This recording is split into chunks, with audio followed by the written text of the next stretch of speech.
Greetings everybody, I am standing right behind the Nintendo Battle Stage here at Gamescom 2019, and our Super Smash Bros. Ultimate Gamescom Invitational 2019 is just about to start. I am joined by two famous and very experienced Smash Bros. Players. This is Ramsey and this is Ramses. I'm gonna mix the names up, I told it you before. And this is Bowie, I'm sorry. Bowie, you are actually from the UK, but you told me that you do speak a little bit of German, right? Entschuldigung, aber mein Deutsch ist nicht so gut. Ich spreche ein bisschen Deutsch. Alright, but that was pretty good, I think. And Ramses, you are pretty experienced in casting a Smash Bros. Tournament. Which was the last one you did? Just a few months ago, we were at Amsterdam with Nintendo for the finals, and I'm excited to see these players on stage again. Yeah, we are all pretty excited here backstage. The tournament is about to start in just a few moments.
Sun beats down, no talent can hide in the shadows.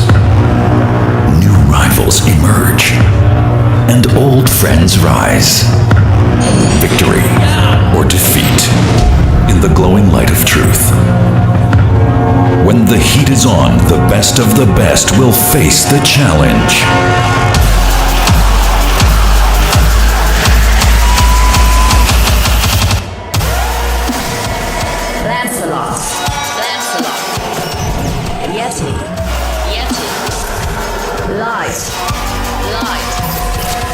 Sergio, Mark, Leon, Iberias, and Skipper. This is the Nintendo Battle Stage, live at Gamescom. Now.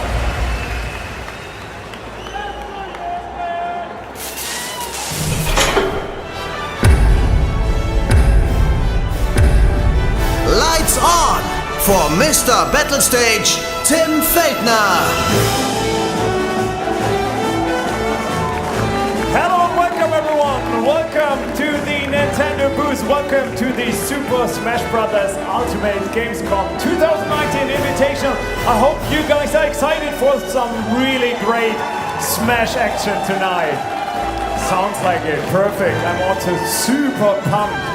Nice. Hello and welcome to everyone tuning in to the live stream. It's good to have you guys with us as well, but obviously it's much better in here at the Nintendo booth here at Gamescom Cologne. No, honestly, thank you very much for tuning in, and obviously also thank you very much for joining our Super Smash Bros. Ultimate Tournament today. So we have a fantastic tournament ahead of us today, and I'm really excited because we are going to see some wonderful Smash action today, and 4 players will secure their ticket to the big tournament in Kyoto in Japan. So that's something I'm looking forward to. 4 players will be able to attend the big tournament in Japan, but today it's time for 8 players to prove themselves. And now that we know what today's show is all about, I think it's time to get more people here on stage, right? So let's start with our lovely stage assistant, and I think she's kind of the secret star of the show. It's Danuta! Danuta! Good to see you. And this is what it's all about. It's the ticket that I was talking about. The ticket to Kyoto, to Japan, for the big tournament in October. That's what 4 players will be able to secure today if they win their matches. So, but we don't only have this ticket for them, no, there's more. Danuta, please head over there so we can actually reveal our trophies. So, how do they look like? Like this. Nice.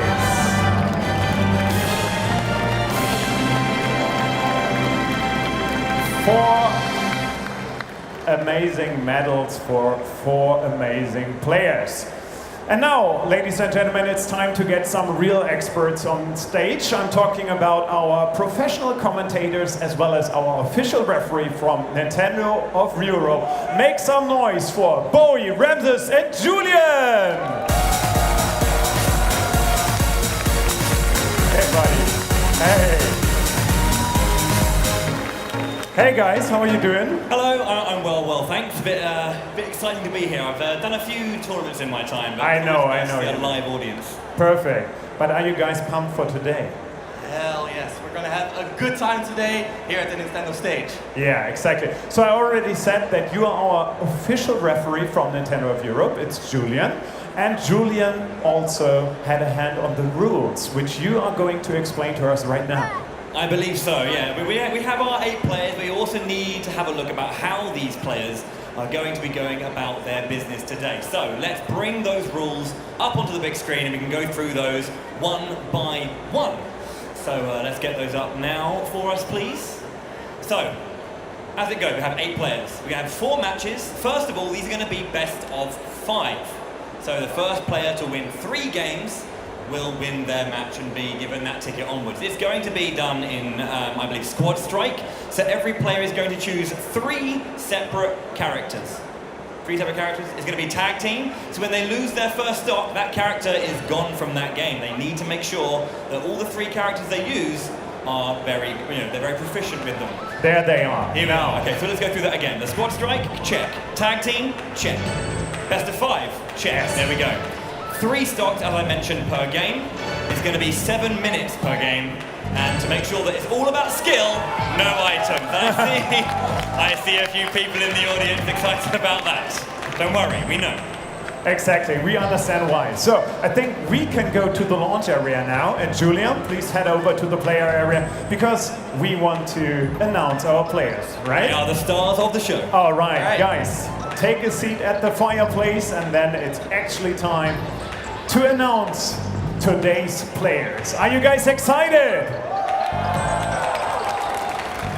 Perfect, let's do this. So, here they are, our players for today's tournament. Let's start with someone from Finland. It's Lancelot. He captained the Finnish team to Nordic champions. From Austria, it's Yeti. One of the best Pichus in the entire world.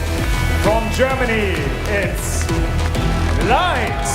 Devilishly handsome and Germany's best player. And also from Germany, it's Sir John. Representing Smash's Femme Fatale. And from Spain, he is Mark. A great TO and even better player, Mowbray. And from France, here he is Leon. A European Smash staple, veteran. And from Portugal, Iberias. Our tournament's dark horse here, watch out.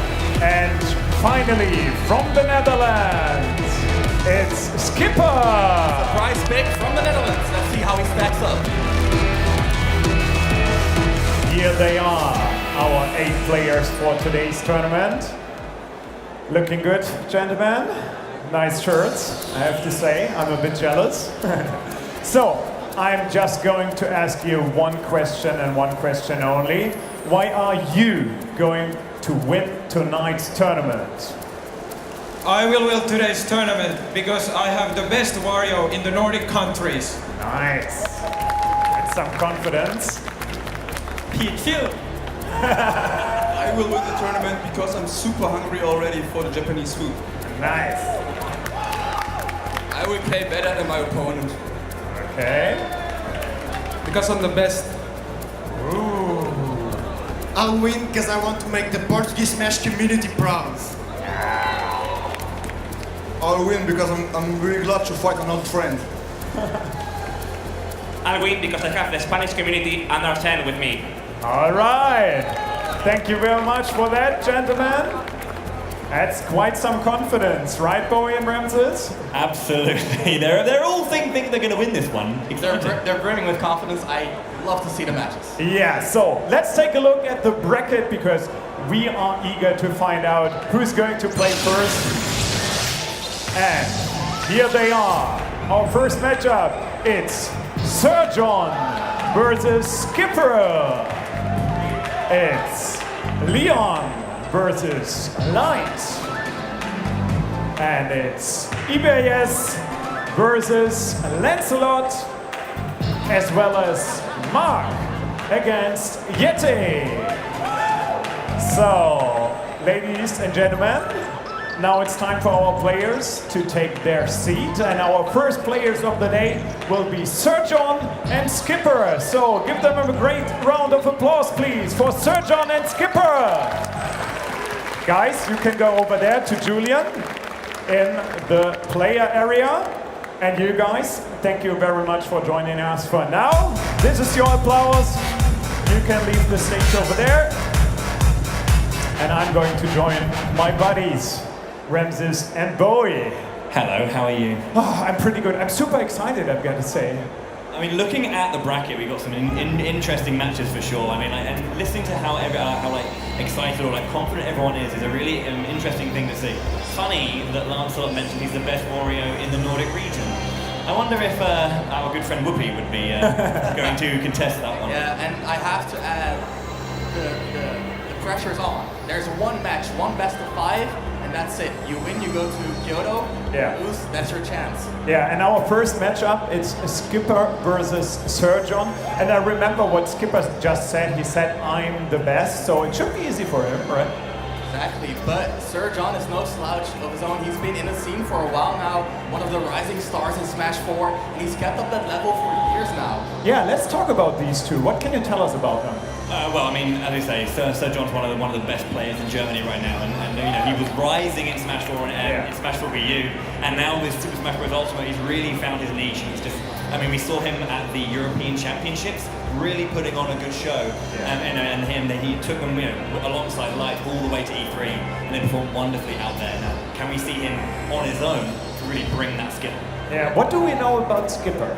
So Skipper is more of an unknown pick. He's been a threat in Smash 4 in the Netherlands for a long time. Not much of a traveling player though, so most of the Netherlands knows to fear him. At the international stage, hasn't really seen him perform yet. In Smash Ultimate, he's had some issues finding the character that is right for him, but now that he has that Falco on deck, extremely potent pick for him. I really want to see how well he stacks up against Sir John. Okay. I mean, right now we have the players picking their characters on our screen here. So again, they're going to be picking 3 separate characters. They will have 1 stock with each of those characters. So again, they're going to be picking their main character, maybe a secondary, and potentially that tertiary 3rd character. This is really where you have to show your general skill, not just your ability with 1 character, but how well do you know a whole range. And as we mentioned, Sir John representing the Femme Fatales already, Zero Suit Samus and Palutena getting picked right there. Some very speedy, fast, strong characters, and Wolf to round out the roster. And looking at Skipper's side, we've got a Falco, a Roy, and a Pokemon Trainer. Pokemon Trainer's recently gone through some changes that makes it a much stronger character. And Roy, is a sword user, very, very combo heavy, got incredible KO power as well. Okay, so as we can hear by the music, the preparation is still on. So this gives us just a moment to talk about favorites. Okay, or maybe not. Maybe we will just jump into the game, so it's up to you guys. Bowie and Ramses. Thank you so much indeed. Going into our first game, having a look at, they've selected Falco and Wolf first of all. So there is strategy about who you choose first. Before we get into the match, audience, let's hear it for Sir John and Skipper.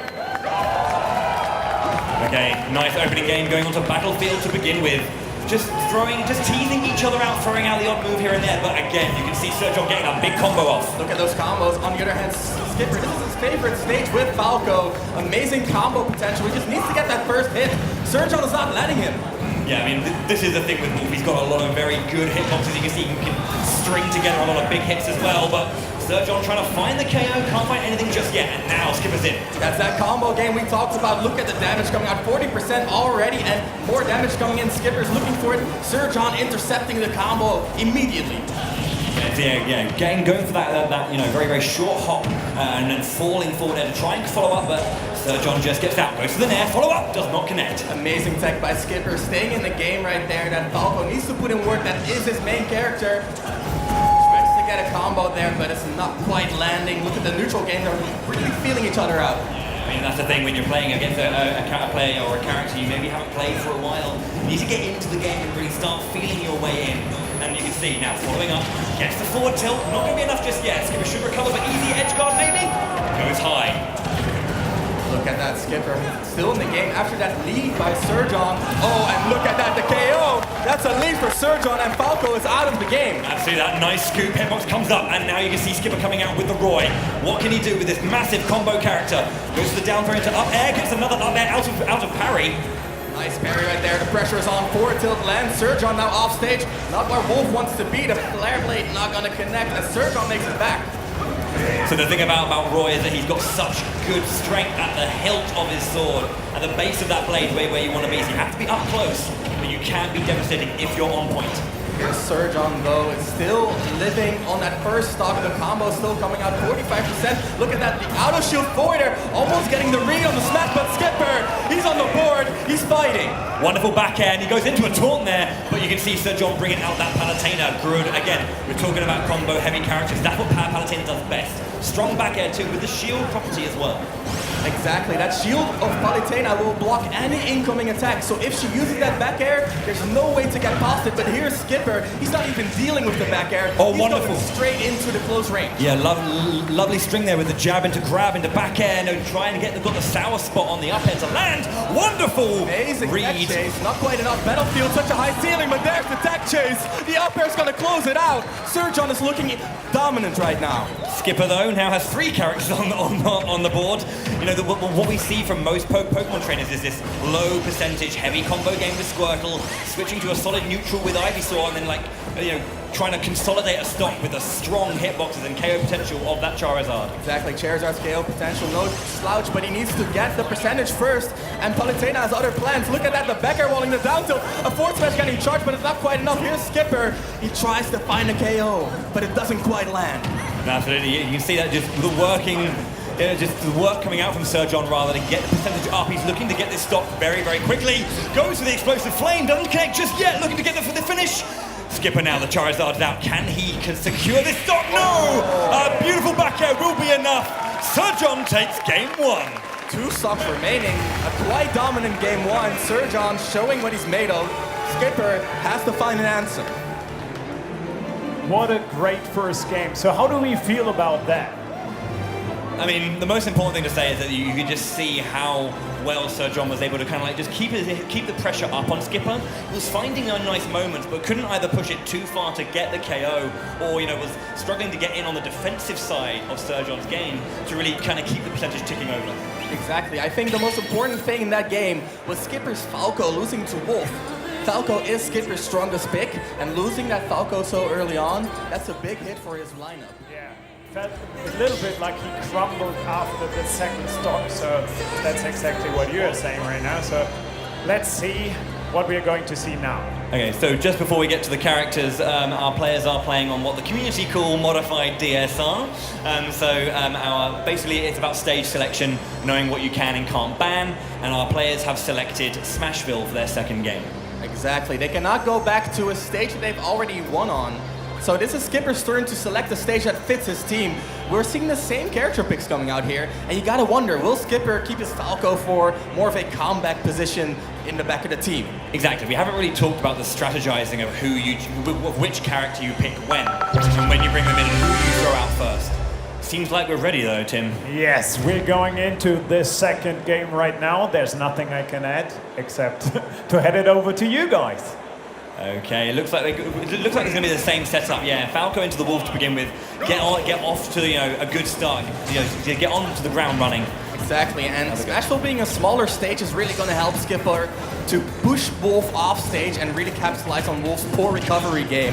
But Surgeon once again just showing how dominant his Wolf is, and even if it's not his main character, it's still a strong pick. Skipper, though, got the combos here. Look at the damage. Yeah. Utilizing the platform as well to extend it. He got the grab, threw him up, got to the up tilt. The air dodge onto stage from Sir John allowed Skipper to pressurize more. Exactly. Excellent gameplay so far. And look at the back air as Smashville coming into Sir John's favor here. Sir John still dominant. The back air is so strong from Wolf. One of the strongest hitboxes in the game, it feels like. Exactly. In that sweet spot. Exactly. Sir John so accurate with it. Got that back air on deck and already the low percent combos. He just keeps going. There's no stopping his momentum right now. Skipper has to change up his game, has to stop walking into Wolf's hitboxes and really utilize that Roy sword to keep Sir John out of his range. Yeah, and you can see Skipper trying to go for the flare blade to kind of get the edge guard there, but couldn't. You can see Sir John just racking up the percentage consistently, and there's so much pressure off stage again. Nice offense back on the stage. Exactly, Skipper so back and forth with it, but look at the damages. Sir John already evening up the second stock. Look at that, the forward throw coming out, and that's Sir John lapping Skipper in percents. Skipper with the answer, up tilt out of the ledge roll. Indeed, the strength of those hitboxes I was talking about, the up tilt is going to be enough to take that stock. Now, this is where he's got to put the pressure on. How much percentage can the Skipper put onto this Palutena before he loses his Roy? Exactly, and even though Roy has that sword, as we mentioned, the shield on Palutena's backer is going to mean that she can still contest the sword because it's such a strong defensive tool. Look at this though, Skipper controlling the middle of the stage. Look at that, he's constantly retreating to the middle and knocking Sir John away. Sir John breaking through. Good DI to survive, nice air dodge there just to land on that stage just about. You can see he's doing some good work, 50% in there, not taking his stock just yet. At this point, taking little hits doesn't really matter. You know, at this point, the back throw is going to be enough. Any move, you know, any KO move would have done it. Exactly, and here's Skipper on a Pokemon train. Let's see if he can put on a little bit more percent this time around. He really wants to switch to Ivysaur soon. Tries to get one hit to knock Palutena away and give himself some room to get that switch up. There's the jab lock into the forward smash, and it's an even game. Skipper, he's showing signs of life. Wonderful, wonderful. Using the jab to reset that knockdown animation to get that smash at the end. Wonderful, wonderful string from him. The parry as well, and he's pressuring right now. Squirtle is one of Zerasu's roughest matchups in this game. And that's the thing, how long do you want to stay in this matchup just to get the percentage off before you swap over to the Ivysaur? Nice grab on that roll in. Into the back air, but no connection. Here's the dash attack though. Skipper is constantly pressing his advantage, but there comes that whip, that Zerasu whip, making it so hard for Squirtle to come in because he's very stubby. And you can see just how much movement as well that Zerasu Samus gets off. She's so nimble, so lithe a character. Quite hard to hit when she's in her groove. On the other hand, Squirtle so small, and that makes it rough for Zerasu. She's a very much a precision-based character, and Squirtle can make that really rough with that small stature. There's the Nair into forward air. Surgeon coming alive, pressuring on stage. Skipper switching into Ivysaur right here.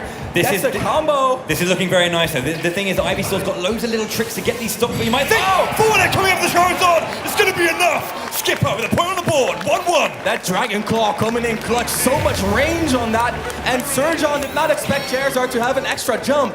It is a dragon, he has multiple jumps, and that really comes out of the blue when he switches to Charizard immediately. Despite the fact that Charizard's red, he came out of the blue indeed. That is just showing the strength of some of the changes that have happened to Charizard recently. A lot of Pokemon trainer mains have been feeling so much more confident in that dragon. I mean, well, fire flying, let's be serious. That dragon, exactly. Pokemon, that dragon. I mean, before people were questioning just how much potential he had, but there you see it. There you saw it. What a quick hit. Exactly, that KO power, nothing to sneeze at, and just like that, your stock could be gone. Fantastic game. I don't know what to say. I mean, it looked super different from game one. I'm not quite sure what changed. Like maybe the nerves got to him in game one. I don't know. Skipper's definitely feeling a little bit better. I think he played with his Roy specifically a lot more conservative. He wasn't trying to really push the moments to get into the sweet spot of his sword, and that played off better. I'd honestly like to highlight one play by Skipper, and that was the jab lock with Squirtle.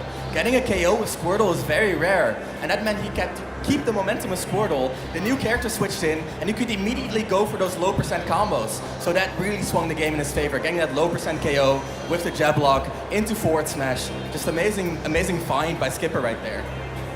I mean, I kind of find it funny that, like, we were saying, maybe you should switch to Ivysaur, and he proved us wrong. He proved us wrong. So maybe we should just take a quick look into a replay. I think that's something you will like. So here it is. Nice. Let's just see this moment. I believe it's going to be that finishing moment of the jump in. The extra jump going over the paralyzer like that, and just Surgeon not seeing it coming. Yeah, I mean, you could see in that replay there just the range that it had. I mean, I think Surgeon maybe was sitting on his heels a little bit, but a bit complacent at that moment. And then kind of went, actually, I need to be ready here. And I don't think it's complacency. He saw the Ivysaur, he knew what his opponent could do, but he did not keep the switch in mind. It's a whole nother, it's a squad strike in one. And the players are ready for game 3, so make some noise for Surgeon versus Skipper! We are locked in here at ones. We're going back to Smashville though. Both players must have agreed just to allow that. We saw that Becker coming out previous game from Surgeon, KOing Skipper oh so early. Here's the combo though. Look at the chase on the air dodge, immediately going for that grab. And the up tilt once again. Look at the combos. 73% into 85, getting that forward air. That's got such a good hitbox as well. Landing there into up tilt back air! Skipper showing the best combos we've seen so far. Falco jumping so very high in the air. Completely removed the wolf from play, and we've seen Surgeon do so well at that, and Skipper is really on fire right now. Remember when I said he needs to make more use of that Falco? Look at that, Skipper, listen. He knows what to do, and now Falco's on fire. Palutena has to find a way to get rid of the bird. Yeah, that forward air into dash attack coming through to get a little bit going on there. Needs to get rid of Skipper here, but Skipper's just really confident now. He's just, I think he's a bit more on point with his combos as well. Exactly, he just wants to find that hit here though. Surgeon leaving no room for Skipper's offense. Skipper constantly pushed off stage, and that's the back air. The tried and true Surgeon evening up the stock count. Okay, now we're back seeing this situation again, but at this point, Skipper has the percentage lead. And we know when you have a Roy really moving and really just getting inside, you can see, the landing sour spot back air, into jab, into forward, and into nair, wonderful. Definitely a good attempt right there by Skipper. Didn't lose much to it, but Surgeon right here, as we mentioned before, he's working from the center of the stage and he keeps pushing Skipper out. That seems to be the name of the game here on Smashville. Now it's Skipper's turn. Look at that, he turned around before jumping to get that back air off a little bit stronger, and Surgeon missing the ledge. You don't want to see that happen. Yeah, and I was just watching Surgeon, the reaction there. He knew he made the error, didn't actually snap to the ledge and went on stage. Easy finish for Skipper. Skipper, he's really looking to go to Japan here. The combos coming out. Roy turning up the heat, literally. He is, yeah, that is what he does. A sword of seals. Never count Surgeon or even Zero Suit Samus out when she's got a hitbox like that. The neutral air, 2 flip jump kick just like that, ending stocks. But here's Squirtle again, and that's exactly the Pokemon that gave Zero Suit so much trouble last time.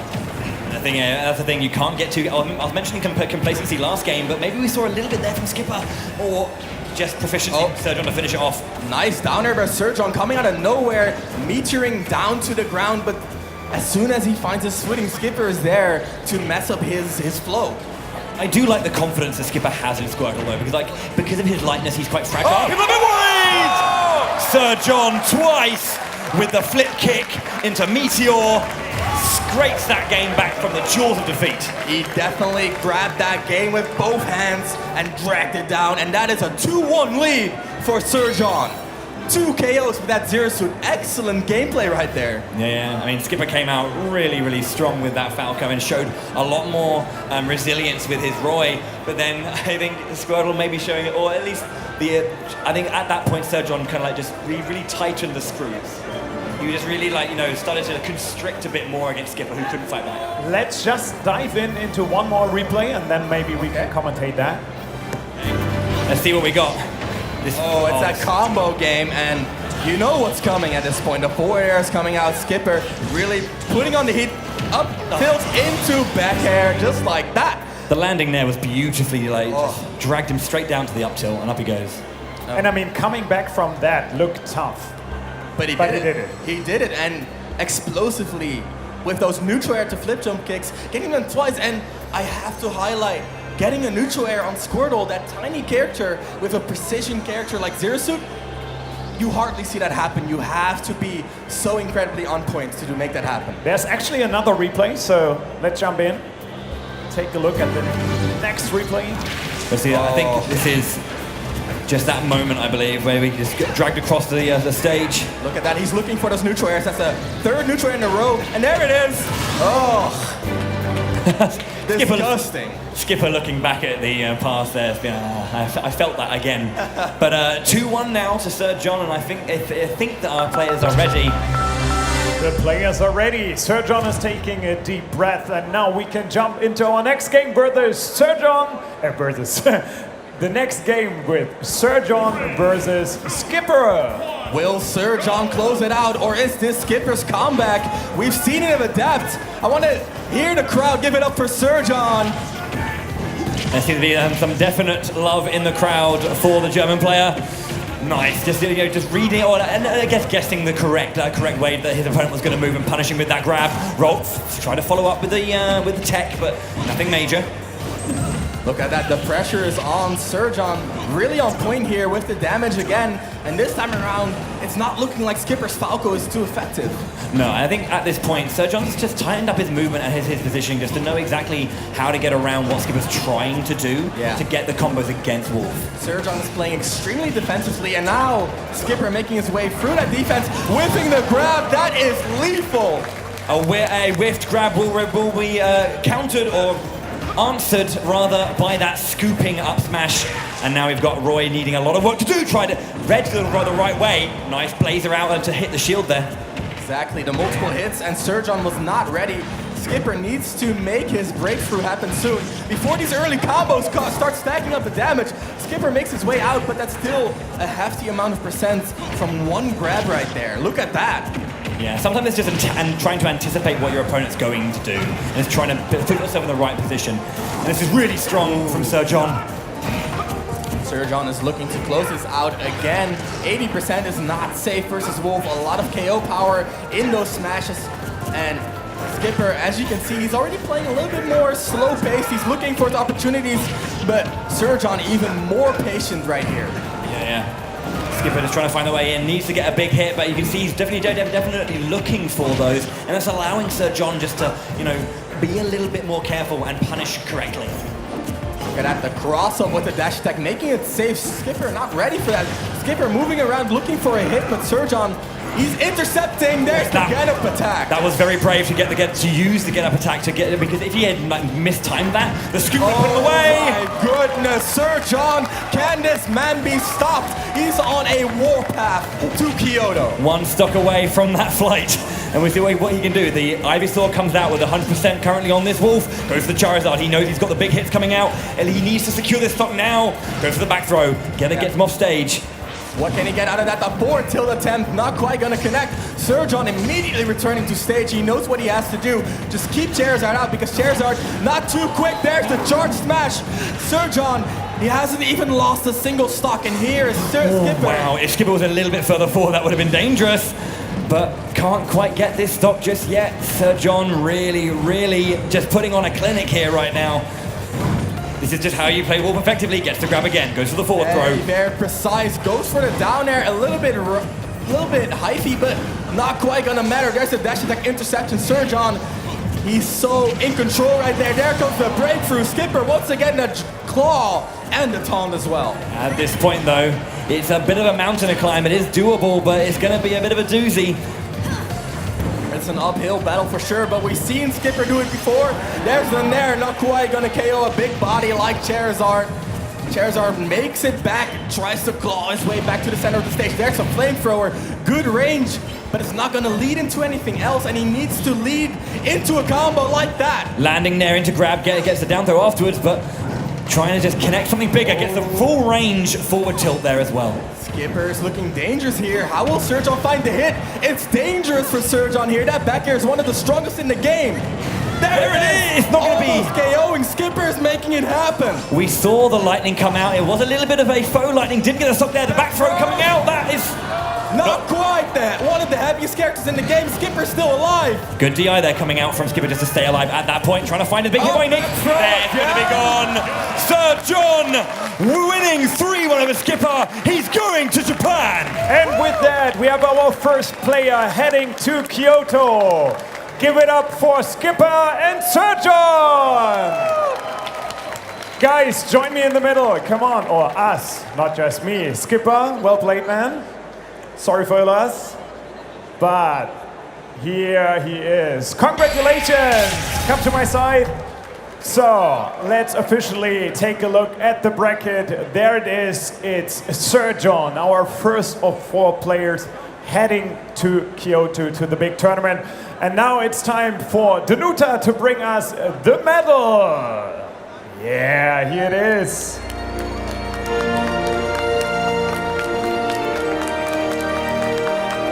Congratulations to Sir John, well deserved. Yeah. Sir John, what a great game. Skipper tried to fight back there, very, very good second game and third game, but Sir John, very well done to close out that match. So, once again, thank you very much for playing today. Congratulations, Skipper, thank you for joining us today. Your applause. And now, guys, you can take a seat at the fireplace again. And now it's time to get our next players. It's time for Leon and Light. They are heading straight to the players area, so they get some time to prepare. Wow. What a great first game, right? This is gonna. Oh, that first game was amazing. We saw the backs and forwards of the game, and both players really showing their depth there. And it was really, really nice to see Sir John just tighten it up when Skipper had a moment. I really want to highlight the fact that both players stuck to their lineup and the order of their lineup for every game. So that really showed the confidence in their own play. They're noticing it's not about my characters, it's about the choices I'm making. Yeah. And I really like that confidence coming out of the first set. Just one more question about last game, and then we head straight to the next game. So, did you think initially that Skipper was that good? Like, how did you feel about the matchup? I mean, as the non-Dutch representative here, as you say, one of those picks we maybe didn't see coming, but he really showed us what he could do. When I came out, I was like, Sir John, one of the best players in Germany. He's probably going to be, commanding this game. Yeah. Skipper really impressed. So let's take another look at a replay from last game. All right. It's Sir John taking the game. That first back throw not gonna KO because Charizard is so heavy, but he's still in the corner, and that means it's an advantage for Sir John. Look at that, punishing the forward air. Excellent gameplay. He was just so patient with that, even though Skipper was mounting the comeback. I think the thing that we should notice there is that, just getting that spacing right for Palutena's grab, to grab at that long range after the hitbox had been thrown out by the Charizard, to get that grab and throw back, really, really, really solid. Yeah. Nice. What a great game to start the tournament. And now let's talk about Leon and Light. What kind of players are they? I mean, Light is Germany's best. Germany's best, right? Do we have any fans of Light here? Okay. Yeah. What about fans from Leon? Any Leon fans? Anyone remember Leon? He's been a storied Smash player for millions of years. He's been playing since the old Super Smash Bros. Melee days. Exactly. Leon, one of the top European Melee threats while he played that game, switched to Brawl. One of the top European Brawl threats, switched to Smash 4, took some big names in that game as well, and now he's here in Smash Ultimate, picking up the game, really learning how it works, the ins and out, and you can see it in his play. Strong fundamental base that he's really basing his gameplay off of. He's playing relatively simple characters that really allow his knowledge about the underlying game systems to shine. I think the thing as well is that we're talking about the experience that Leon has. He's been in these situations before, so has Light, of course. Leon's got these years and years of experience really behind him, so he's seen a lot of situations, and we'll see what he can kind of find in those deeper moments to kind of get out of any tricky situation. Interesting to note as well that Leon was actually hovering over Simon before he picked Snake as well, so I wonder if he's got other characters besides these three. Yeah, on the other hand, we have Light, of course, a seasoned player as well, has been around since Brawl, a Sheik loyalist, and this game is the first game where he really switched to Palutena, and it's working out very well for him, but we still see that Sheik coming in clutch for him in the lineup. And game one between Leon and Light is ready, so make some noise for Leon and Light! We're about to witness a very high quality game. And you can see both sides, we've got Young Link and the Palutena coming out first from both of our players. Young Link, very combo-centric, got some wonderful setups and incredible strings to get those KOs. Both these characters very nimble, very fast. Really gonna be interesting to see how they interact. I do believe Palutena has quite an advantage in this matchup because she can reflect Young Link's projectiles back at him. It's such a big boon, and it is gonna force Young Link to play more up close, and that is exactly where Palutena usually shines. It should be noted as well that it's kind of like very advantageous now for Light because of that. Both of these players are picking their order of characters blind, so Leon wasn't aware that the Palutena was coming out first. Exactly, Leon getting a little bit of a disadvantage from the get-go, but he's holding his own quite well.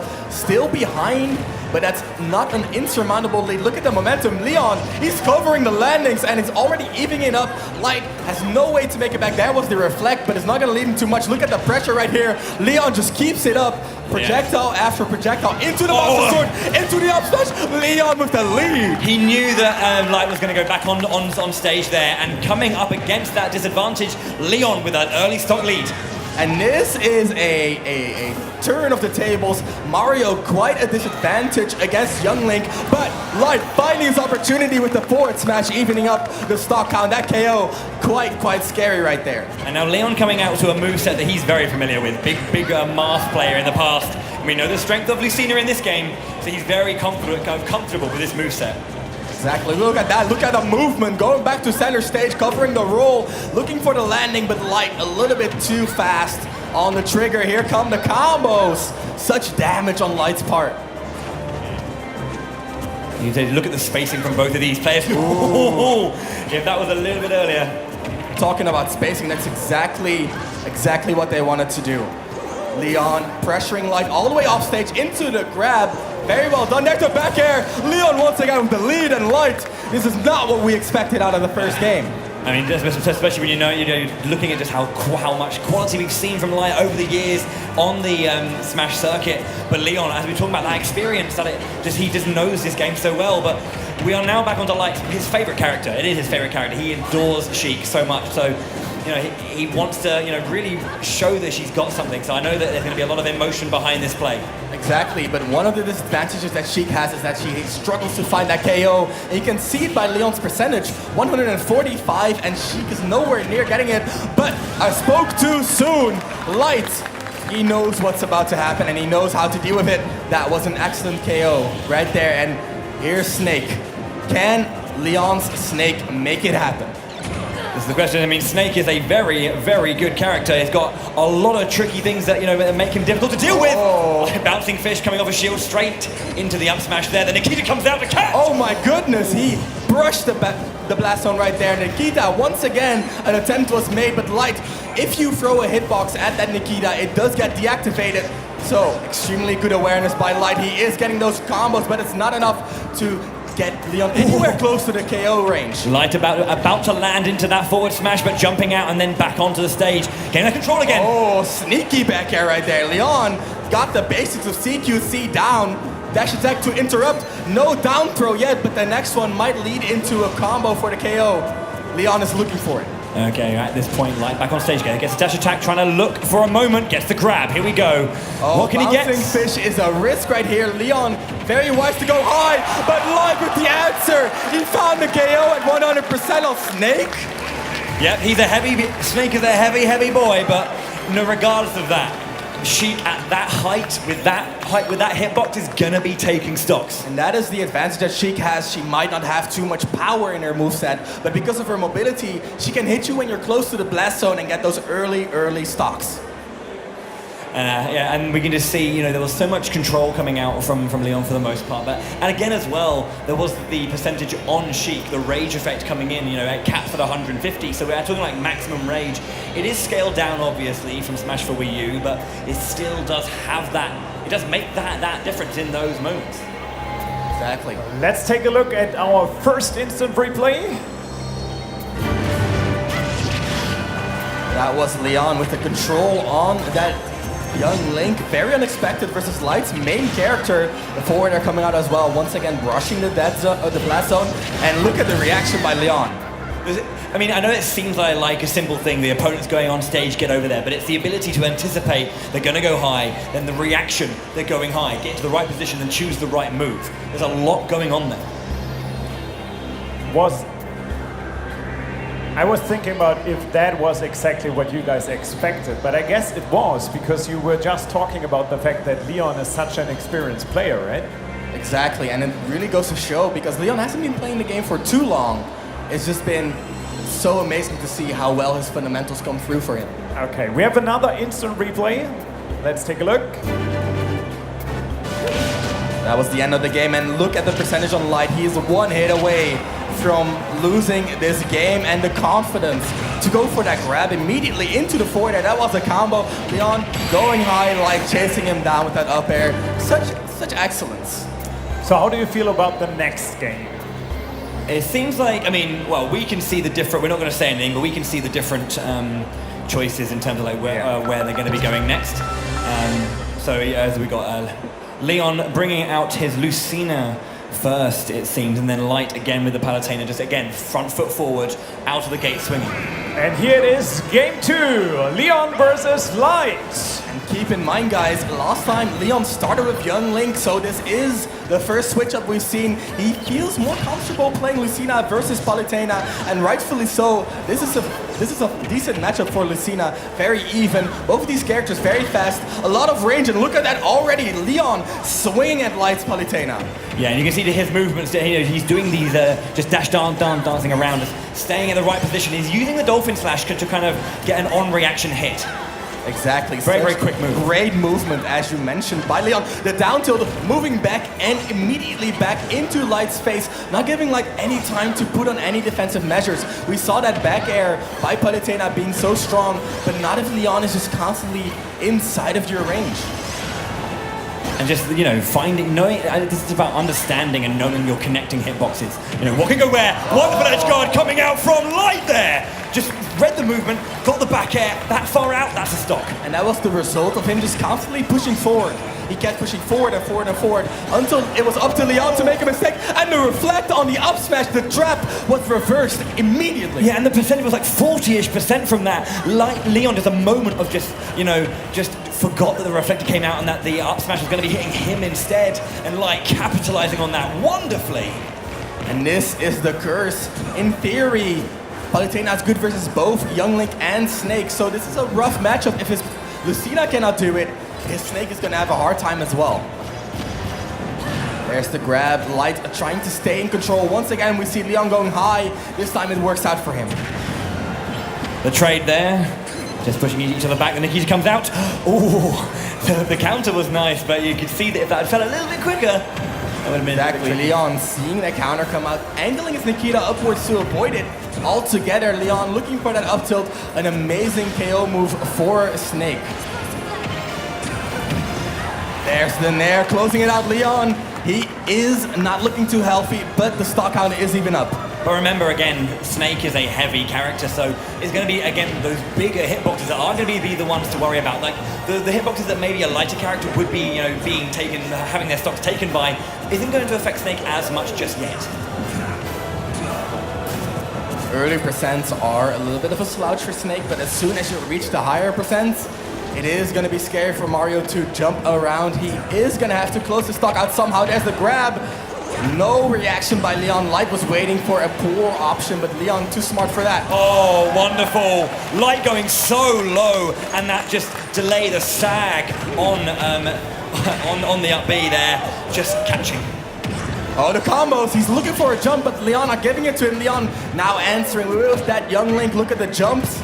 He is moving around Mario so very well right now, utilizing that sword and the projectiles to keep Mario out. Light with the reflection off that cape, very potent move against projectile users, but it's not lagless. If Leon delays his projectiles just a little bit, he can find the hit. Look at the combos, look at the pressure. Light is constantly in the corner.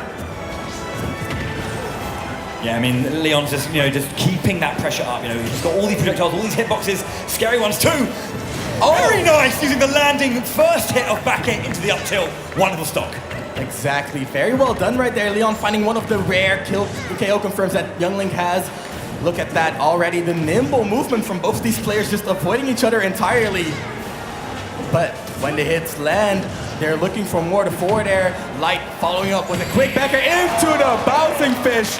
The movement back and forth, there's no respite for Young Link, and that's Light with a 2-0 lead. That was a long distance bouncing fish as well. He saw that a mile away and went straight in.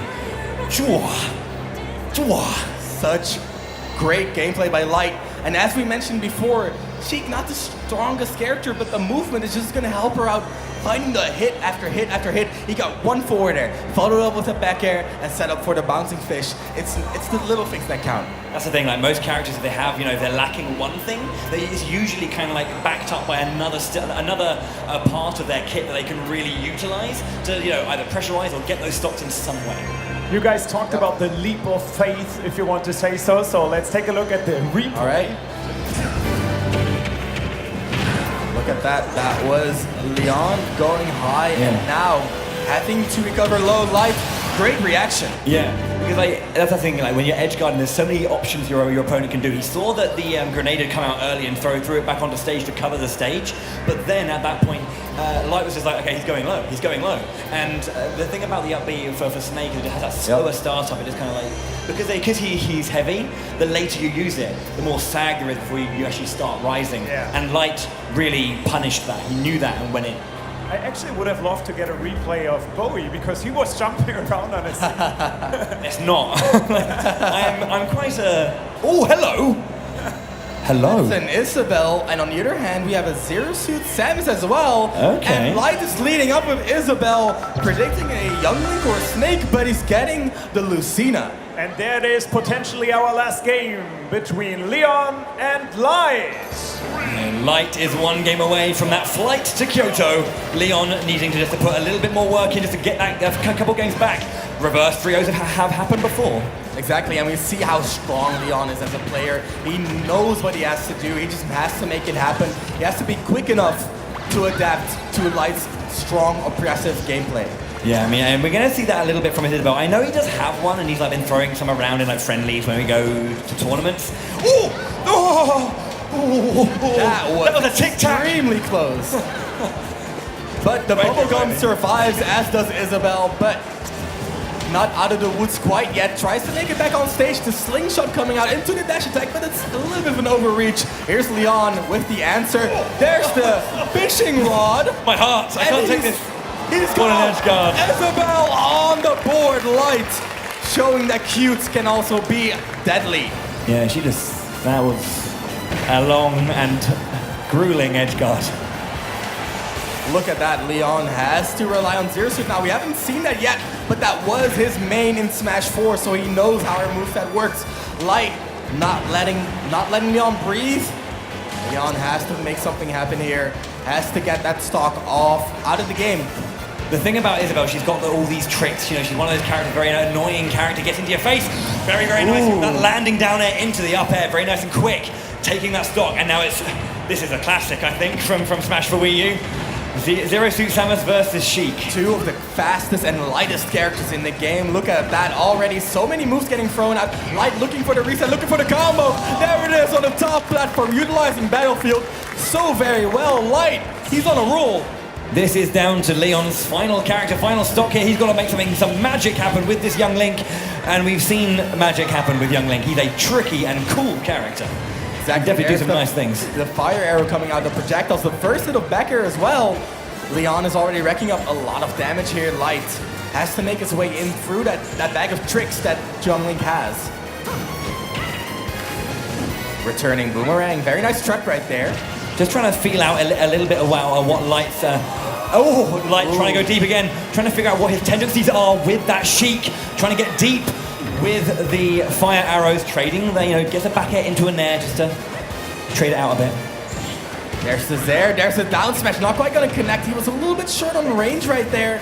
Interesting. But it was the right idea. Interesting that there was a missed tech coming out, but there was, getting that up B into just confirm that stock. That's very, very high from Light, but the bomb protects Leon's descent. Very nice.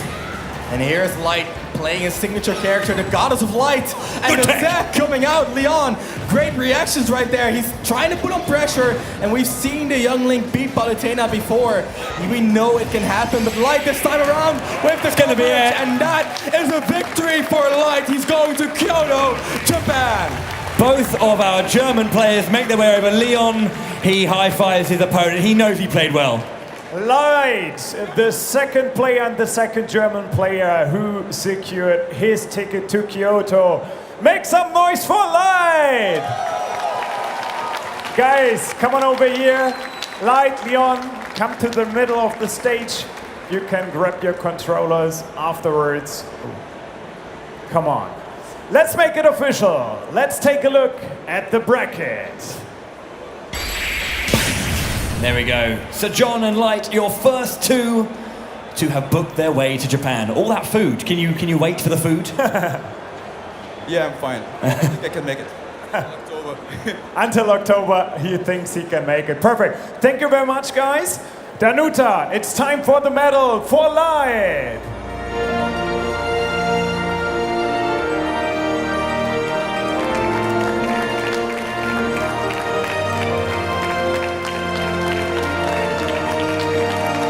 Perfect.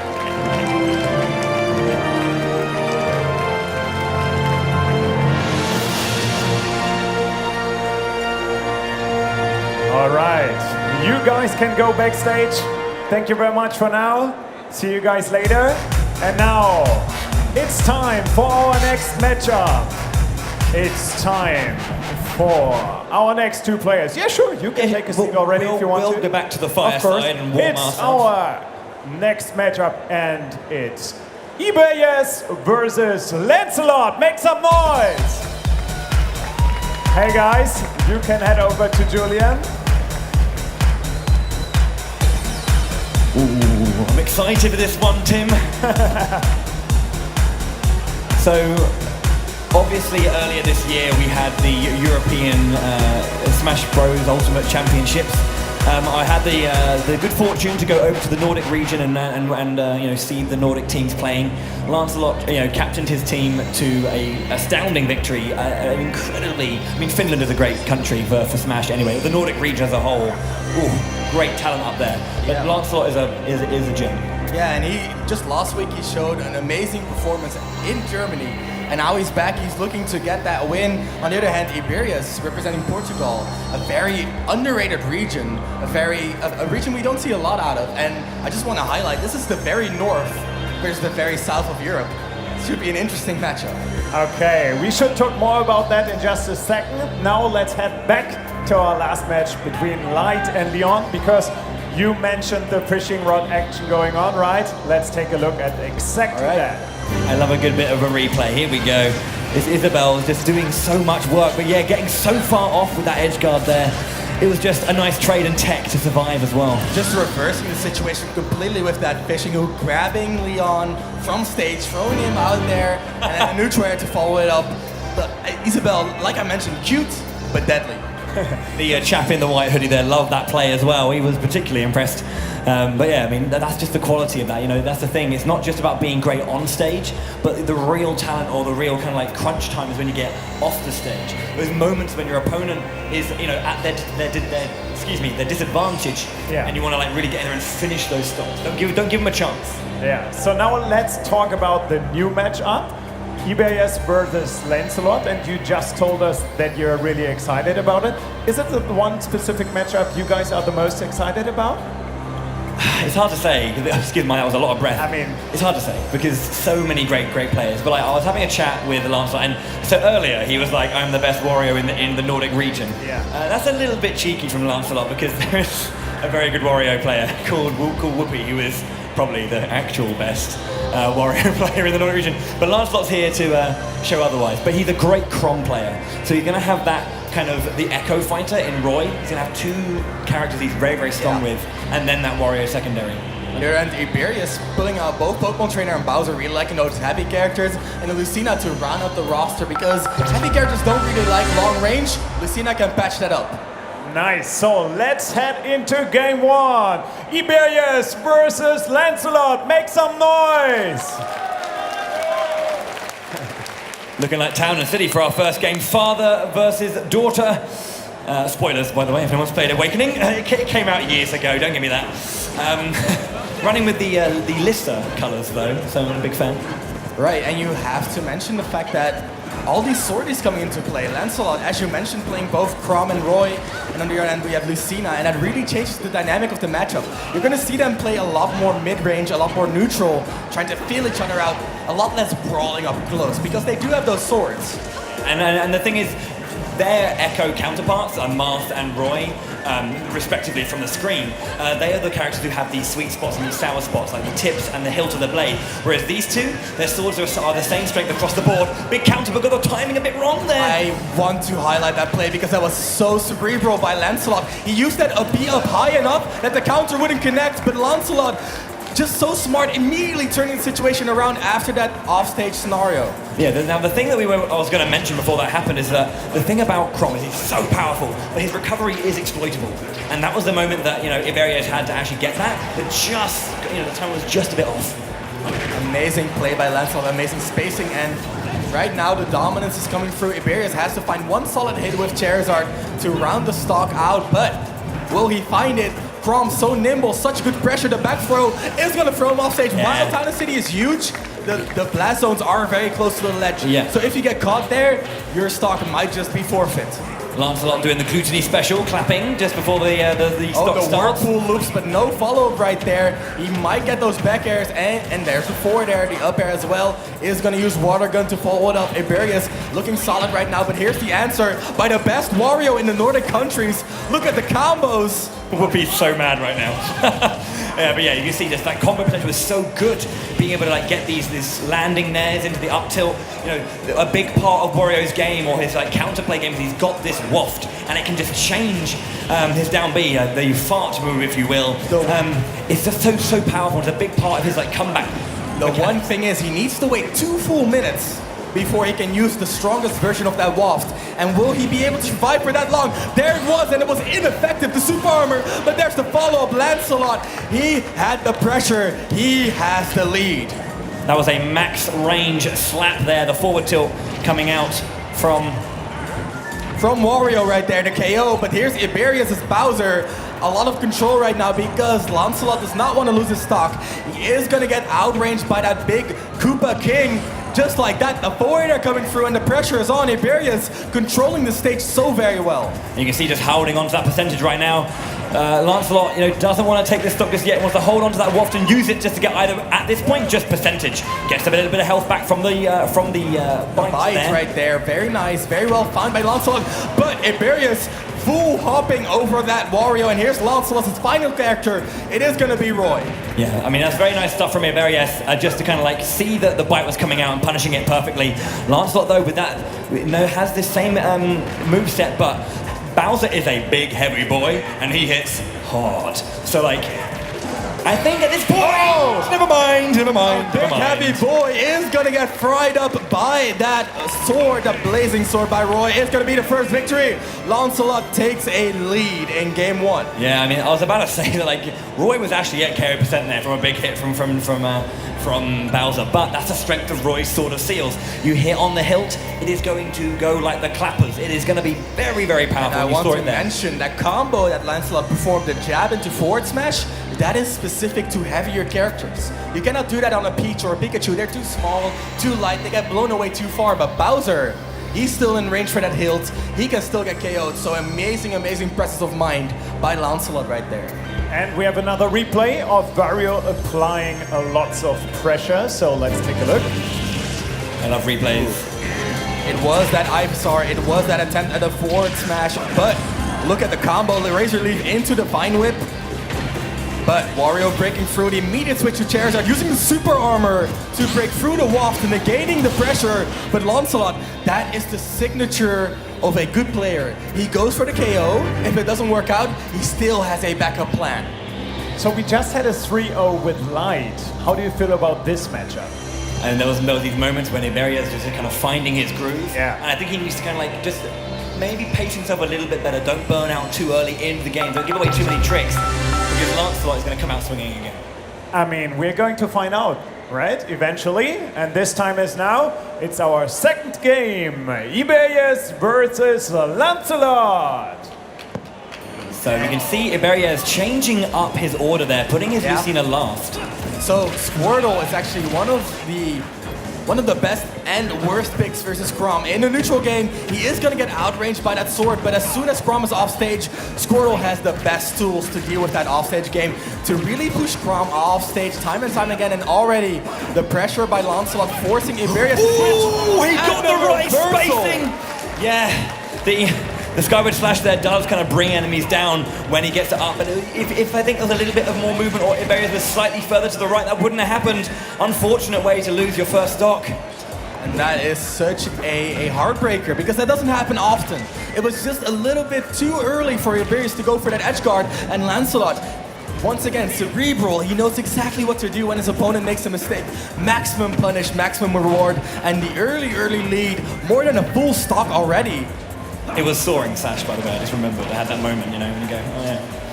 It happens. Okay, so Iberias just trying to get into this one. Unfortunately, right now, the battles are just kind of like being taken for a ride by this Chrom.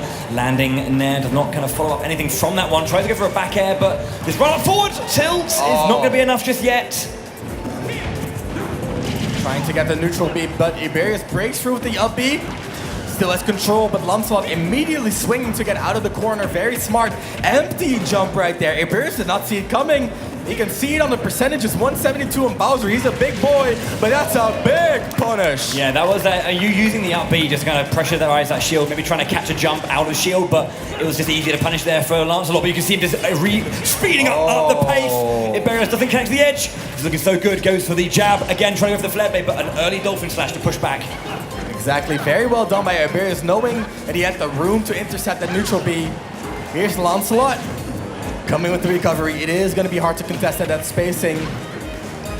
Changes the situation.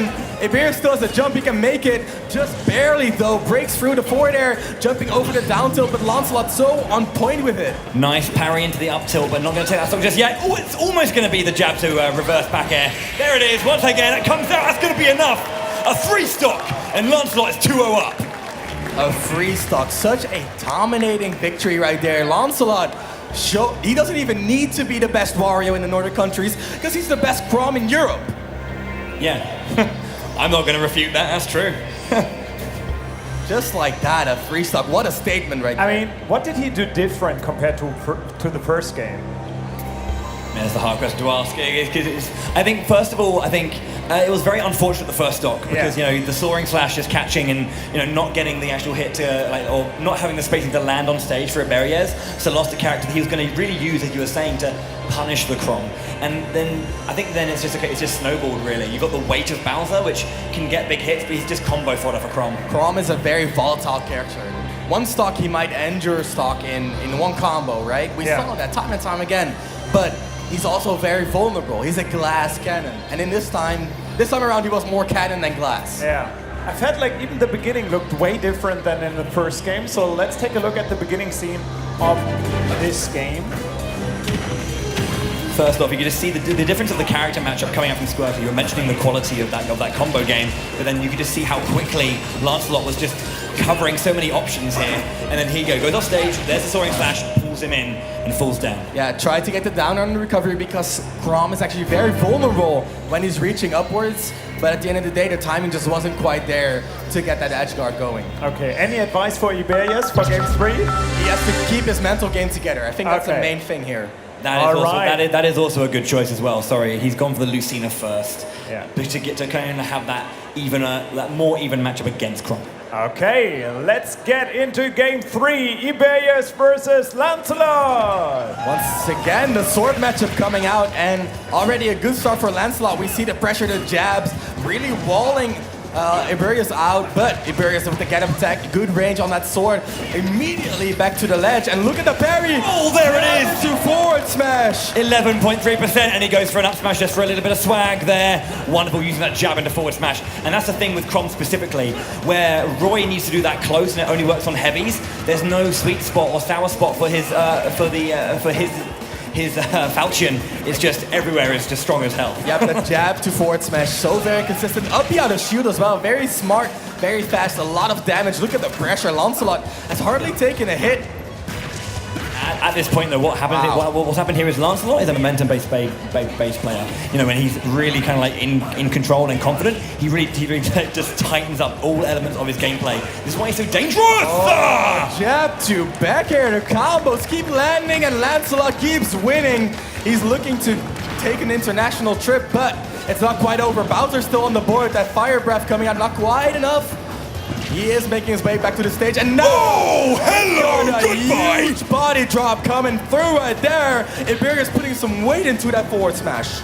That is a powerful move. That slower startup managed to kind of like punish the whiff that came up from Lancelot. So we now got Bowser versus Wario. Wario is going to be pushing as much as he can here. The tricky character there is the slap. There is, oh, he saves him.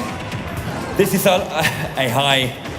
What is it? Look at this edge guard here. Is gonna be it, and that is Lancelot taking the win. 3-0, going to Kyoto, Japan. Lancelot, I was mentioning it, he just turns the screws, he just ups his game, he finds that extra gear, and you saw it there. Iberias was under pressure and Lancelot would not relent. Exemplary play from him. Guys, join us in the middle. I mean, we just talked about it. Another 3-0, such dominant performance. Give it up for Lancelot! And let's make it official. Let's take a look at the bracket. Still a good game, man. There it is. Lancelot securing his ticket to Kyoto. Congratulations. And now there's only one thing missing. The medal. Danuta, please. There she is. Hello, Danuta. There it is. Ah, it looks so fancy. I want one as well. We can get you one, Tim. We can get And one more time, make some noise for Lancelot and Iberias. Well done, guys. You guys can take a seat backstage. You guys can take a seat over there. I will join you in just a moment because it's time for our final matchup of the day. Are you guys ready for our last match today? All right, let's bring out the players. It's Mark and Yeti. Hey guys, you can head right over there to Julian. Julian seems to be happy. That's good. Oh, this is going to be cool. So Mark Bree, a great TO, he hosts the Tech Republic series of tournaments out in Spain. Great event. A great player too. And then Yete, you were mentioning one of the best Pichus, arguably in the world. Exactly. Mark is one of the veterans of the Smash scene. Yete, more of a rising star in Smash Ultimate with a strong first performance all the way back in January, and he's just been taking names time and time ever since. Okay, do you guys have a clear favorite in this matchup? It's hard to ask whilst the headphones aren't on. Yeah.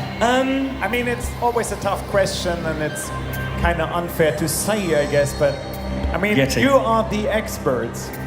I would probably say in this, from what I've seen right now, probably Yete from like the results he's been getting across tournaments of late. He's been fantastic. The interesting thing about this matchup is Yete is known for his Pichu. Pichu has taken a big hit as of late in the balance updates of Smash Ultimate. On the other hand, Mark has found a new main in Joker, the DLC character. So, well, in terms of results, Yete is the easy pick. Okay. There have been some shifts in the balance as of late, and I'm really curious to see how those play out in this matchup. I'm looking forward to it, but let's take another look at the last game. We have one more replay for you guys. It was the finishing move of this set. Iberias on that Bowser, getting the forward air immediately interrupted, and here starts the sequence of forward tilt, chasing off stage with the forward air, chasing off stage with the down air, and now going all the way with the forward air, and that is gonna be night for Bowser. It was just, as I was saying, it was just exemplary edge guarding, consistently throwing out hitboxes, consistently being a pressure, having to force loads of different options, exhausting the options from Iberias there, and he gets kind of like, as I said, ran out of ideas, and eventually the stop came. All right, so you're already able to see how a game one of Mark versus Yeti would look like, or is going to look like, and now it's officially time to start our first game between Mark and Yeti. The fist bump, they're ready to go. Looking at this team, we've got Cloud, Joker, and Lucina. And then we've got Young Link, Pichu, and Joker. So, if you guys, for me, whenever the Arsene gauge is maxed, just to shout out Arsene or Persona. Yeah, Persona. All right, and off into the first game. Immediate combo. That is Yeti showing his speed, his nimbleness. That is Pichu coming clutch, seeing shades of that in the Young Link play. Mark has to find his footing, and there it is.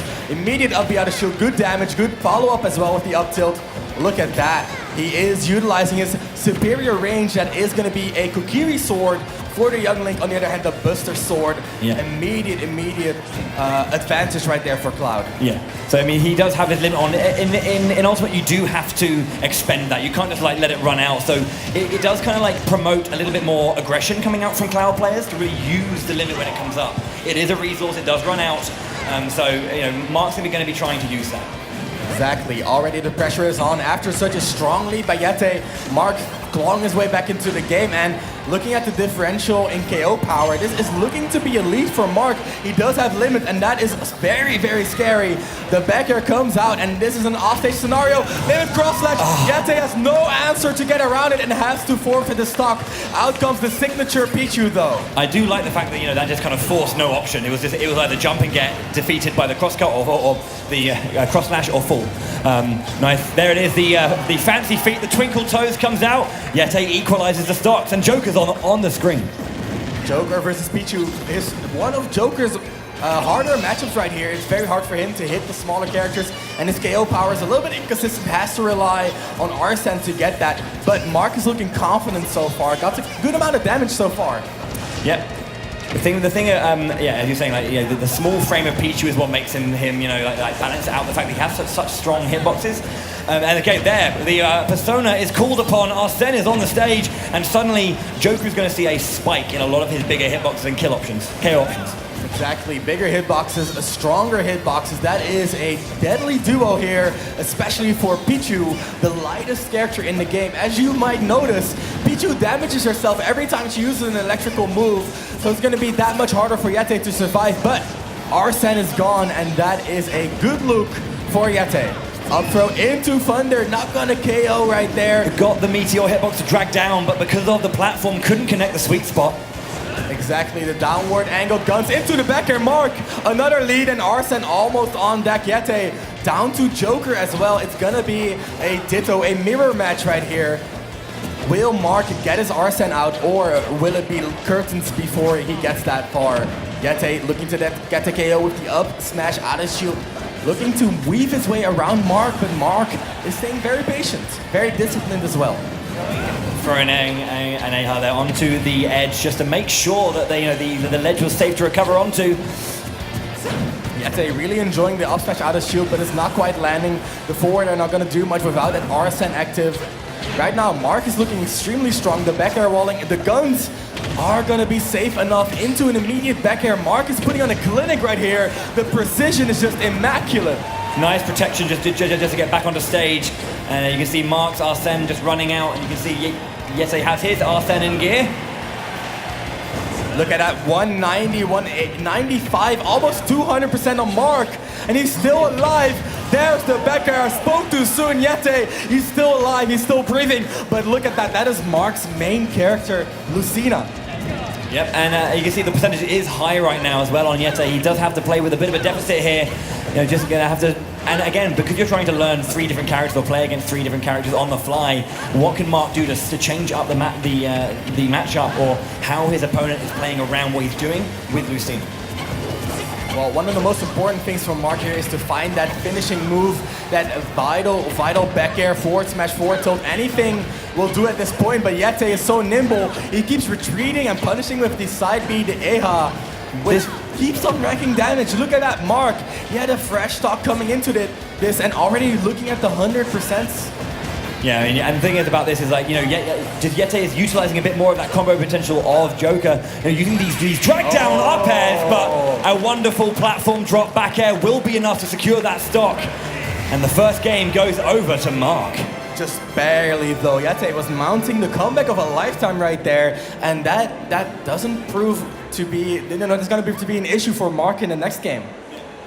Yeah, I mean, it was very, very, very back and forth, and I mean, Mark just getting that final hit there, but Yeti was pushing really, really. I don't think he should be like disheartened by how that game turned out or how anything went, because he played very, very well. But just Mark just being a step ahead the entire time, and that momentum couldn't really be like grinded back against him. So Yeti just needs to tighten up a few little things here and there. Maybe confirm a few more combo links that maybe he dropped here and there. Yeah, I think the most important thing in that match, what really changed the tides in Yete's favor, was the fact that Mark wanted to win. He wasn't focused on beating his opponent, he was focused on getting that win, finally being able to breathe a sigh of relief and have it over with. And Yete just making great use of that with his speed, nimbleness, aggravating Mark by moving back and punishing rather than engaging directly. That was very smart by Yete, almost got him that victory, falling just a little bit short. Let's take a look into a replay of last game. It was pretty suspenseful, that much I can say. This was the end of that set. Look at that Mark. This is Yete mounting the comeback. Yete had 133, one hit, and that could spell doom for him, but he's still fighting, staying nimble, the guns into the forward air, just constantly chasing down Mark, and look at that Mark making his way back, going over Yete, because Yete, in that case, he was the one who tried to close out the game with that forward smash. I think the reason that connected as well is that Yete was trying to close the distance and wasn't really, Mark just threw out a hitbox. He just platform dropped and back it. I think he was trying to tease out, but actually it did connect. And I think Yete was a little bit too antsy to get in. Too eager, for sure, yep. So we're excited to head in our next game between Mark and Yete. Oh, Yoshi's Island. Oh. There are some slopes here on the sides of the stages. Will be important for projectile usage from the young Link, but Mark opening up with Cloud once again. I think he's stuck to the same setup. Yeah. Exactly. Both these players looking pretty similar right here, though. It is gonna be the Pichu lost for Yete. So this time around we got a little bit of an anchor right there. Mark is gonna do very well on this stage because that up B out of shield that we've seen him utilize so much with Cloud is gonna have a little bit of less lag because he lands on the platform instead of on the ground. Just catching the landing with that up air. Limit is now ready and available. Needs to find the moment to use it, but needs to make sure he does use it for recovery purposes. Brings young Link with him. Welcome back to stage. That's that up B out of shield. Great hit right there. Great damage, and that's Mark in control right here. Charging a little bit of the limit, but not gonna overextend Yete. Really looking to get the combo started, but Mark is playing extremely safe. That up B is hard to punish, but Yete knows how to play around Mark's attempted punishes. Look at the rolls, look at the movement. The platform not really being utilized, a little bit too high up, but that's Mark using it for his movement, using it to really get those landing aerials out a little bit quicker. That's the combo, the fire arrow into the upper, into the up smash. A 1-2-3, Yete with the lead. Okay, we're opening up our second stock now. Mark with his Joker on board. The runoff forward air coming out from Yete. This is where he's going to try and get some pressure. He gets the Nair! That is wonderful. So the Nair knocking back Joker enough that his up B could not connect to the stage, because it's a very, very interesting one, using like a tether grab like that, or tether recovery rather. Yete punishing it brutally. Yete's young Link is looking extremely dominant so far. No counter for Mark. And that is the KO. Mark's Lucina putting himself on the board. That's a lead for Yete, but not that big of a lead. Mark can make it happen. Look at the pressure already pushing Joker into the corner. Using that Nair there, just that lasting hitbox, just kind of connecting. Trying to push back with the AR, but yeah. It's the disjointed hitbox from this sword, just keeping Yete at bay, but you can see Yete getting in and just using all of these strings. Tries to go for the drag down, the down throw into drag down up air, but Mark just counterattacks. Exactly, Yete looking for another one of those forward smashes, but they're not quite connecting. On the other hand, he does have that lead, he does have room to work with. That is Arsene on deck, and that is extremely scary for Mark. Mark with the pressure, the landing up air, nice delay right there. Wonderful indeed. Just kind of like, as you say, delaying the up air just to kind of connect on the option that that Yete threw out, and then following up with even more. Good punish. This is Mark with the offstage pressure, but He cannot do to Yeti what Yeti did to him. Joker makes it back, gets a grab, but no follow-up right here. Mark keeps making his way back to the center of the stage after a single hit, so Yeti has to work a little bit harder to get that KO. That counter coming out as well. Counters generally like take the damage or the input or the knockback done that's going in to kind of be a modifier for what damage goes out as well. So not a big hit, so not a big knockback from the counter. But there's a nice, wonderful just connection there, seeing the option, going up, reaching out as far as he can and getting that stop. That's exactly what we mentioned. As we said, only getting a single hit, Yeti in that neutral game, getting a single hit, and the one time he gets the follow-up, that's enough to end the stock. I mean, it's always so close. What is missing? What is missing? I think there's nothing missing. Both of these players are constantly adapting to each other. So the first game we saw Mark taking that early lead, and now Yeti has the answers in his mind, and now it's up to Mark to find the answers to Yeti's answer. And just like that, they keep playing a rock, paper, scissors game. They have to find the next layer of counterplay to the opponents. I would honestly appreciate to see more games than just 3 again. But let's take a look into one of our replays. Absolutely, yeah. Let's get that on deck. See what our tech team really enjoyed about that last game. Exactly. Okay, KO combo from Young Link. That's as much as I know. So let's take a look. All right, here we are. Yeti's Young Link showing a lot of potential this game. There's Mark getting pushed off stage. We remember this. The neutral air into the forward air, and now the tether coming out getting intercepted. You could hardly see it. Blink and you missed it, but just like that, Young Link, and look at the reaction. Yes, okay. He's definitely happy with himself there and knows how... I think it's one of those things where he could see that potential. When he was getting into that combo string, he was like, this is a potential finisher for this branch of combo that I'm going into. The wonderful thing about Super Smash Bros. Ultimate, or Smash Bros. As a series, as a kind of competitive game, is that combos are just, they're open branches. It's, your imagination is kind of where it all stems from. But getting into our next game, third game here, one apiece, we're back on the battlefield. Once again, we're seeing Cloud versus Young Link. We got the projectiles versus a big sword right here, already up behind the shield. Once again, the platform's allowing Mark to be a little bit safer, already walling Young Link out, utilizing that speed, utilizing that sword. Once again, the up B, the Klim Hazard, just so very potent by Cloud. A great defensive tool right there. Just trying to just duck and dive between these projectiles here. Dodge, duck, dip, dive, and dodge. Mark dominant right here, 16% on Mark. The finish, the limit, it was untechable. You could see it by the color of the shockwaves. There was no way for Yeti to survive, and now it's up to Joker to make it happen. Mark's Cloud is looking to be in a permanent state of limit. That's so great, so well done by Mark. Such great momentum, and the up B is looking to push it further. Good stuff there, very nice. So again, has the stock lead, not much percentage here, so this is a good chance for Mark to get as strong a combo as he can off, especially with the speed that comes out from, the end lag there on limit cross slash is very low, so being able to immediately throw out the Klim Hazard just to catch an approaching Yeti. Exactly, but the Arsene is out, and that is going to mean is trouble for Mark. He will want his limit soon, but as you can see by the bar above his portrait, he's still a little ways off. He needs that limit to recover properly, and without it, that's Yeti with the counter, just like that. Even if you have the stock on Mark, he's gonna wait a little bit, get that bar ticking down, a little bit less Arsene to deal with. Here's Mark with his own Joker. Let's see if he has the answers. Interesting that now our persona gauge is even, pretty much. You can see obviously as Joker does take damage, that gauge increases somewhat. So we can expect this KO to not land until Mark has the Arsene meter up, so Yeti has some room to work with here. Look at that, the damage is already stacking. He's getting the juggles. How will Mark land? Utilizing the Rebel Guard as well. Very well done, but Yeti, he's not letting up, pulling him in, but there's Arsene, and this is trouble. Yeti, how will you make it back? Barely dodging that down smash. You see how deep they're going for this edge guard as well. Gets the down tilt.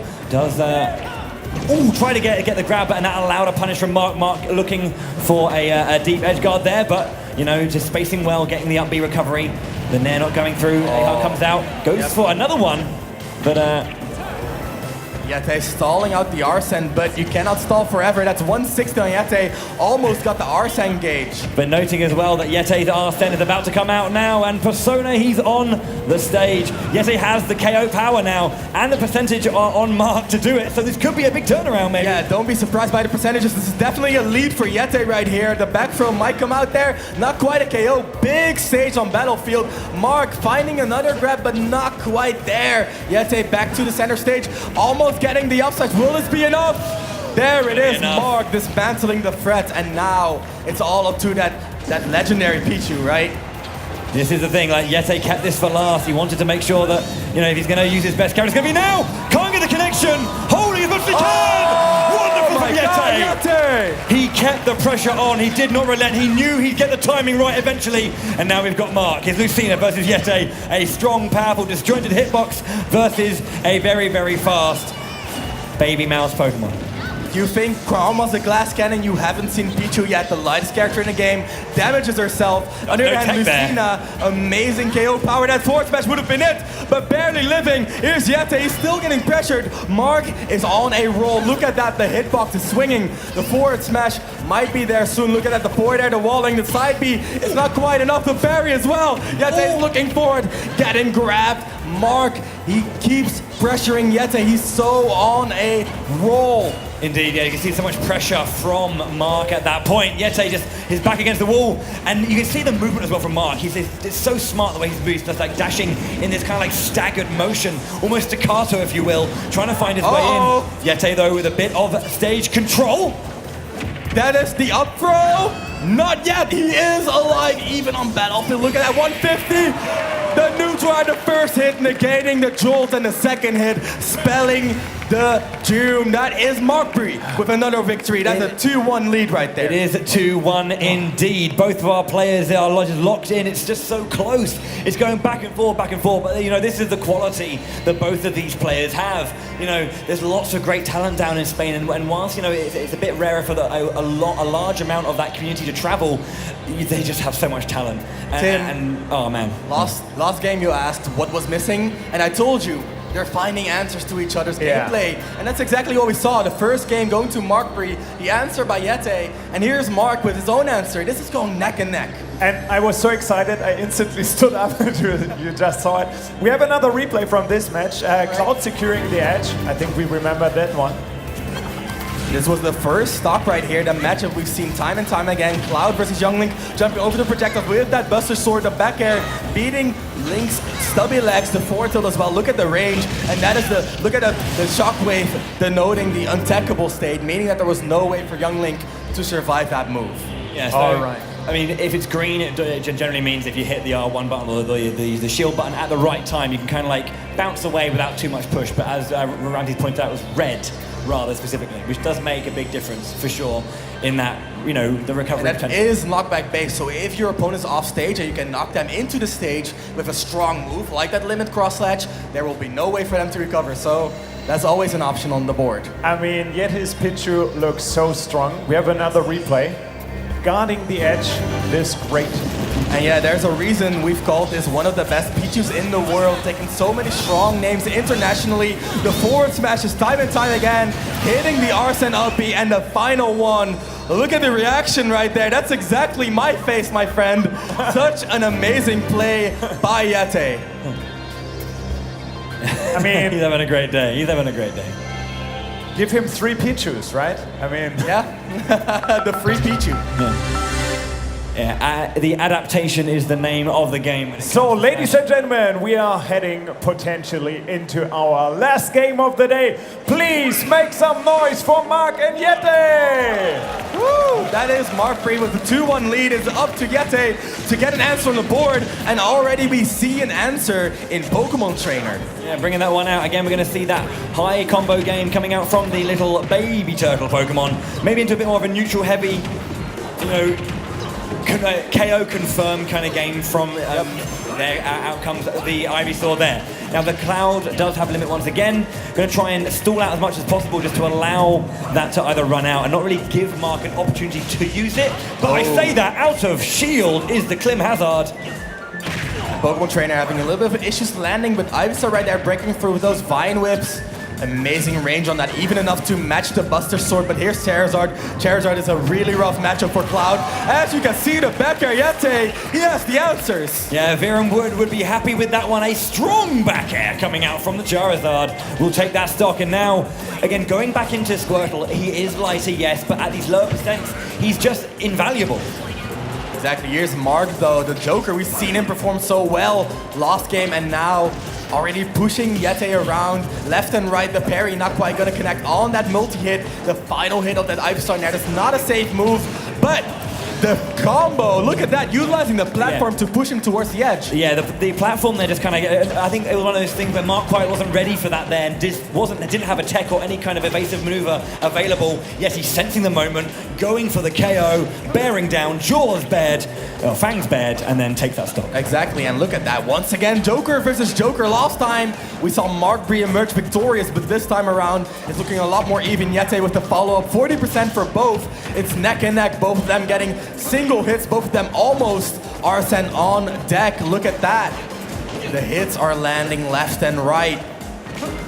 They're looking for an opening. That's the side B. That's the Arsene for Yeti. That's the Arsene for Mark Bree. 4 players on the game right now. A lot of KO power. Anything can happen at this point. Mark bringing this one back very nicely as well.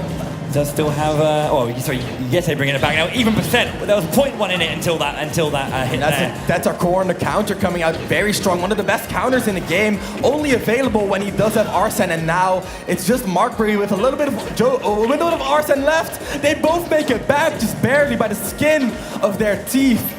And both of them now not having Arsene available. Did you see drag that? down. Mark with a drag down into that down smash. Perfect spacing, perfect timing, perfect execution. That's what you want to see. Now Yeti immediately just gates open. Wow! Immediate turnaround. So much pressure. Gets him off stage. The off stage back air. The lightning loop will take that stock. Bowie, this is a repeat of last game. We're down to the final stocks. We're down to a low percent match of both these characters at the same percentages. Who will win this time will be Mark Bree with those amazing hitboxes, or will Yeti find an answer with that Pichu this time around? I think Yeti here, or Yeti on one of his best characters, or his best character, at this point he's got the percentage disadvantage, but he just needs to keep that, just stay resolute, don't get too flummoxed by this landing down there. Gonna come out! Oh. Nice air dodge through.